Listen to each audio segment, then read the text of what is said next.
This is a production of Fred and Jeff Audio Studios. Abandoned Post. Chapter 1.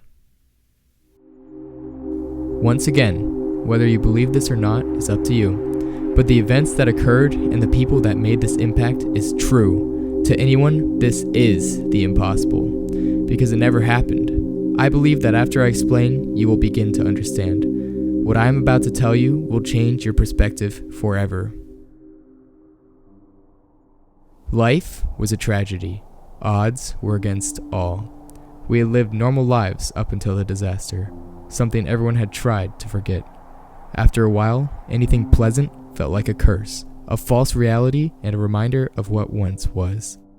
Eventually, people began to forget life before the disaster. It all seemed like a good dream, and good was next to impossible.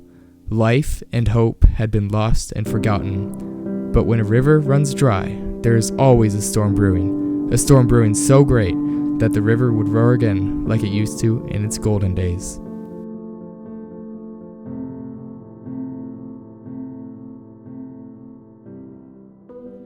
A little bit about myself. My name is Ryan Clay. I used to go by Jeremy, but after the disaster, I no longer felt like the peaceful, jubilant guy people knew. I had become someone else, a thief, a hoarder, a stiff man without hope. The others summed up my new description in a single title. I was a survivor. I had lost my brother, my parents, and everyone I knew in the disaster. So that was who I became, Ryan Clay, a survivor. One might think becoming a survivor is lucky, but it is not. Surviving the disaster is not a winning experience, but a losing one. You might be wondering, what exactly was the disaster? The disaster was a war. A nuclear war. No one saw it coming. It had been a peaceful year with limited amount of fighting in the East. There was no reason for quarreling among the nations, and trading goods rocketed in success. Peace was in the air, and the days grew bright. Everything was good until a mysterious man somehow managed to hack into and gain access to the Russian supply of nuclear weapons. Once he gained access, nukes were sent to America, and return fire was immediately activated. The rest was history. Nuclear holocaust was upon us. Very few, like me, survived. This is where my story begins. In an abandoned gas station that I call home on an ordinary, slightly radioactive day.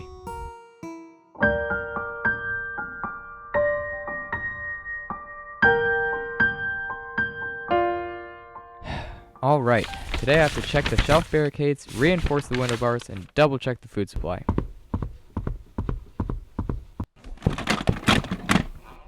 All good over here.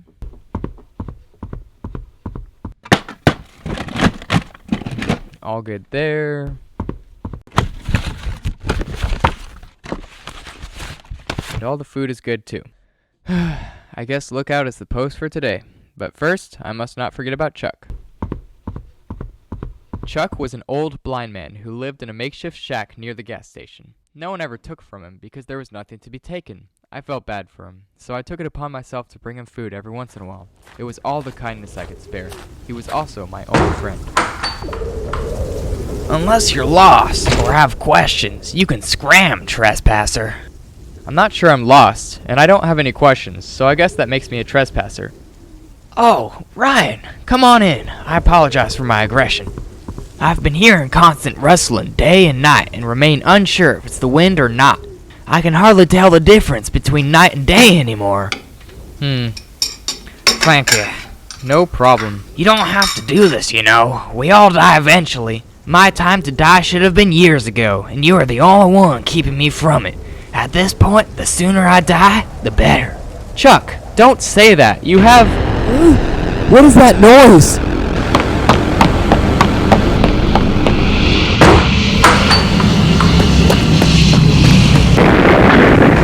What is it? It seems something has fallen from the sky about 400 meters off. I see a man standing off in the distance on a hill. Do you know who it is? No, but I've seen him from a distance before. He most likely lives around these parts. I need to go see what that is. We'll go find out then. Be careful. You just stay inside. I'll be back soon.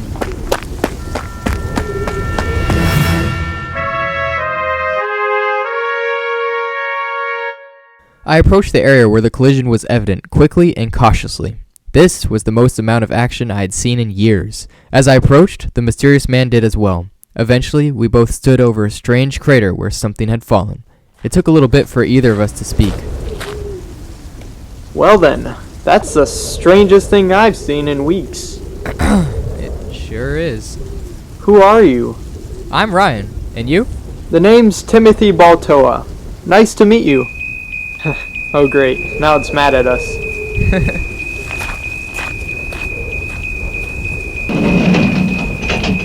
It's a capsule of some sort, but I don't see a way of opening it. Get back. It might be rigged or something. Come on!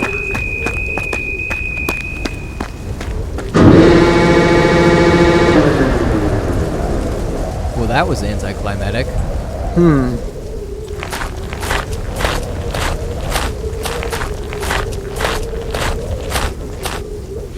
Now what do we have here? They look like blueprints of some kind. Not just blueprints, but instructions too. None of these are signed, and I don't see any dates. Well, isn't that great? A mysterious object randomly falls from the sky and leaves absolutely no reason for existence. I wouldn't say that. There seems to be some sort of reason written here somewhere, but it's hard to find. All I see is a list of items and how to connect them. There has to be a first page somewhere. I suppose the rough landing must have mixed them up. That's for sure. Well, I don't know about you, but I'm going to take this back to my post and get them organized. Don't you want to see what this is all about? Under the circumstances, I don't know if I can... Never mind. I don't think we're the only ones who saw it land. Follow me! This way!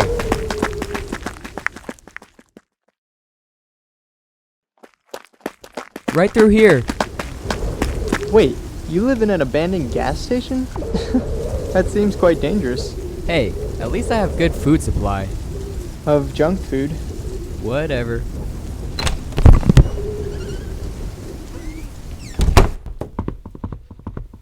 Here, help me clear some stuff off this table.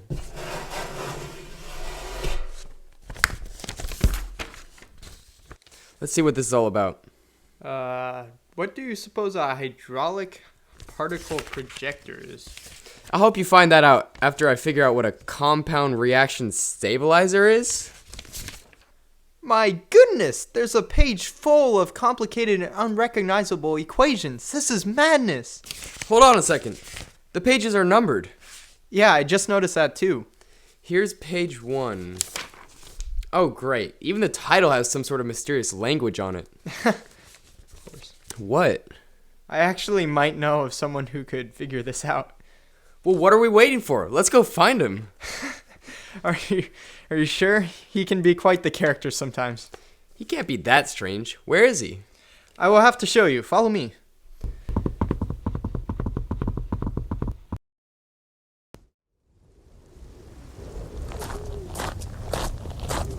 Alright, down here. That's a concrete drainage ditch. Hey, trust the process. Okay, now step up to this wall and I will give the secret knock. The what?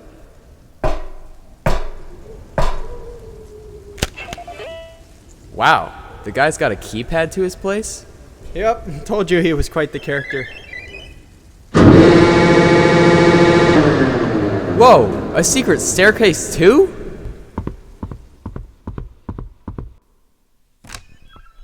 No way! This is insane! How does one go from acquiring all this tech and equipment? Fisher is brilliant. He predicted the nuclear apocalypse before it even got close to starting. He's been preparing for quite a while. Sure looks that way.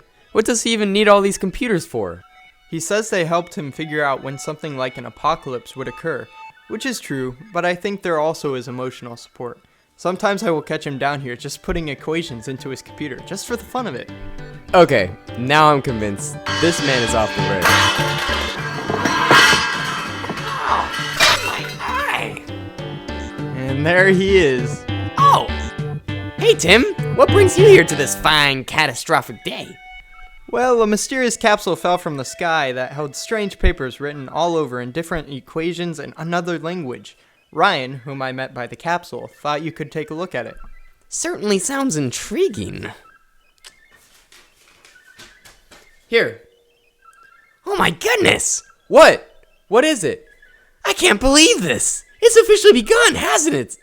Fisher, what's begun? The slow and terrible demise of my depleting eyesight. Hold on, let me get my glasses. Ugh. Must be my lack of carotene. Always remember to eat your vegetables or they'll eat you. What's that even supposed to mean? Just trust the process. We will get to our results soon. Aha! Left them next to the paper shredder. Oh, good, you found them. Now can we... These are some fancy equations. It seems there's a bit of code to decipher here. Can you do it? Of course I can. The front cover has a K, which means in Kelvin, therefore represents temperature, which is in short translated to T. Then there's a square of negative, to which is obviously the Swedish mathematician Euler's way of saying I. Then 100 centimeters, which translates to the 1 meter, which makes it M. And of course there's epsilon, which is the Greek letter for E. Oh my goodness! Now what is it? Guys, these aren't just old equations. These are blueprints to build a time machine.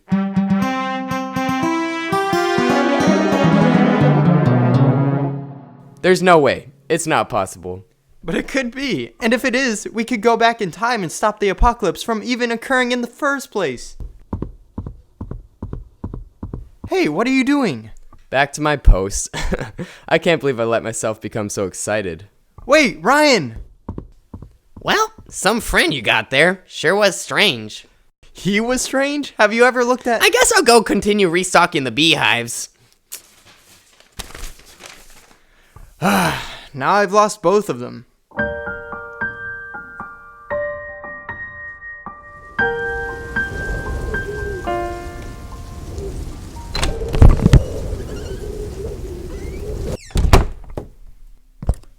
Ryan, where are you? Ryan. I guess he's on the roof.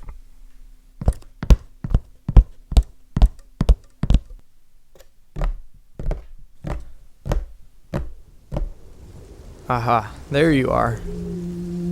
So what? You're just gonna sit in your little guard tower all day? When I first saw you, I had doubts.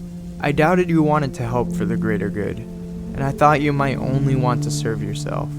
But when I saw you with those papers and with what seemed like hope in the first time in ages in the palm of your hand, I saw a man ready to help someone, ready to fight for others. Someone ready to do the impossible, to save the world. I'm an unlikely person to carry this burden alone. I need your help. I just don't want this to turn into another false hope.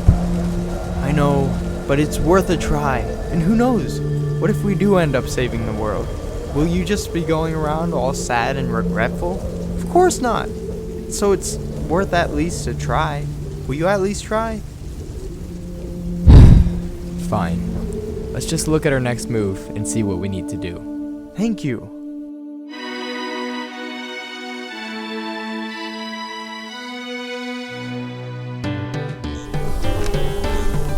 Oh, it's in my eye. What is he doing now? Restocking the beehives, I think. Not with his bare hands or anything like that, right? Right? There you guys are. I was starting to think you wouldn't come back. You've been waiting? This is a time machine we're talking about. This is a massive breakthrough in science. I wouldn't be as dumb as Ryan here to walk out on it. My goodness, Fisher. At least I'm not like you in the way that you... So I compiled most of the information together for the paper and discovered that there are many parts required to build this time machine. Where can we find these parts? Well, I put most of the items into one of my computers and ran a program to figure out the exact area where these pieces were held before the nuclear war. If we are lucky, they should be in that general area. Here's a map I got from the software and printed out. Fisher, this map shows points all across the waste. Well, thankfully, some are duplicates. But other than that, this is going to be a long trip from the two of you.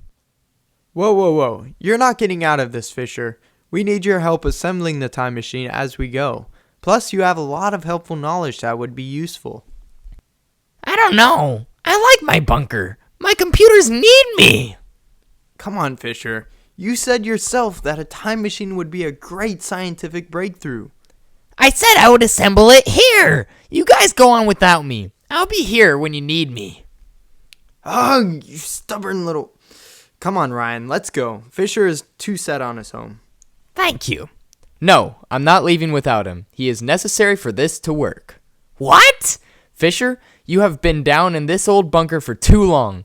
If there really is hope here, we need to chase after it with all we've got, which includes you, Fisher. I didn't come back here to be shut down by some man who can't see anything past his computers. You don't have a choice, Fisher. You're coming, and that's final. If you won't retrieve the parts without me, it doesn't look like I have much of a choice. So you'll come? That's what I said, isn't it? Then let's get packed up. Is there gear here we can use? There's everything here, Tim. You should know that by now. The gear's in the back. All right then, let's go save the world. Was it greatness that awaited us, or utter doom? The truth is, it often felt like a little bit of both. Who is to decide? We had no choice. This burden was laid upon us from a capsule that came from the sky. Nothing was certain, but one thing was clear. We were going to fight no matter what, and we were ready to go down swinging. A prize is rarely awarded without effort being put forth or without sacrifices being made, so we did both. I remember wondering as I left the bunker if this was a mistake, but deep inside, I knew it was time. It was time to stand up and do something. It was time to fight for millions of people. It was time to save the world. It was time to abandon post.